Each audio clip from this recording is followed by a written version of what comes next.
My ex found out I was dating someone else, and tried to ruin my life. So instead, I ruined his. A little over a year ago I was dating this guy who got a job on a cruise line. He said it was only temporary, this was his chance to travel. But only a month in, he called me saying he fell in love with one of the islands and got a job there. He begged me to continue being long distance with him, as he said he loved me. I agreed. A few weeks later he called me, saying he had made a mistake and cheated on me. But instead of apologizing, he went into detail as to why, telling me about how exotic the girl was, and how they had done things together in bed he didn't even know was possible. I had to hang up on him because he wouldn't stop. I did try to contact him from time to time for the next month, hoping maybe he would apologize, and realize his mistake, but he didn't answer any of my messages, so I assumed that we were done. About 4 months later, I am now dating Caleb. We met during the month I was ghosted by my ex, and we immediately became good friends. I told him about my last situation, and he told me he'd have to hold off on asking me out then, until I felt like I was ready. I just bursted into a big smile and a bit later we were official. Since then, we have met each other's families. This is actually the first time my dad has liked a guy I brought home. As a small gift for Caleb,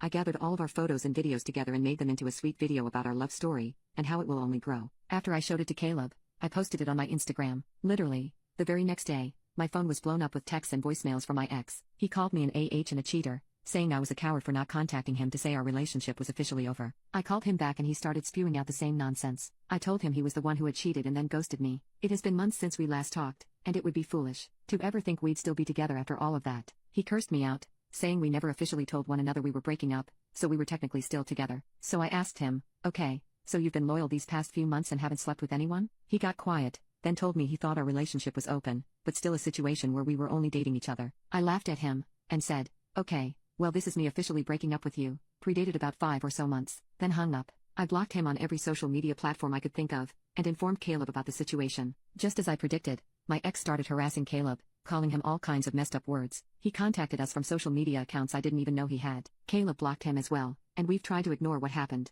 The only problem is, now all of my ex's friends have started harassing the both of us. A few even threatened to come and teach us a lesson, to make us feel the same pain my ex felt when he found out about us. I told them to F off or I'd call the police. I thought all of it would just blow over, but he hasn't stopped. He even contacted my parents, lying and saying I cheated on him. Luckily they didn't believe a word, but he's still spreading it throughout all of our old friend groups, and the amount of people contacting me about it is insane. My ex is trying to ruin my life from thousands of miles away, and it feels like he is succeeding. Even Caleb has become a bit distant with me because of all the drama. Once I realized peace wasn't an option, I went the nuclear route. I unblocked my ex on all of his accounts, even the ones I didn't know about, and found out where he was currently working. I know for a fact my ex has gone to jail a few times, because he bragged about it to me when we were together. Just a few petty crimes, but still. I pulled up his arrest records, and sent it to his employer. But something else I noticed while scrolling through his accounts I was unaware of, was how many photos he posted of himself with other girls. Multiple of them were dated while we were still together, even while he still lived here. So I screenshotted all of them, and sent them in one large email to everyone who had been harassing me. I included a message, telling them that he was in fact the cheater, not me. The good news is, that recently he posted about how sad he was because all his friends were abandoning him for no reason, and that he got fired from his job, so he was desperate for someone to help him. The guy even started a GoFundMe. No, it is not doing well. The bad news is that when I told Caleb what I did, he got freaked out and asked for some space. He told me I was scary and manipulative, and he wasn't sure he wanted to be with someone who would go so far to get revenge. I told him it wasn't revenge, just a way to get everyone to stop harassing us. He told me I wasn't the person he thought I was. I tried calling him, and told him I loved him and we just needed to talk things through, but he hasn't answered, and we haven't talked in over 2 weeks. I'm starting to think every relationship is going to end with me getting ghosted at this point.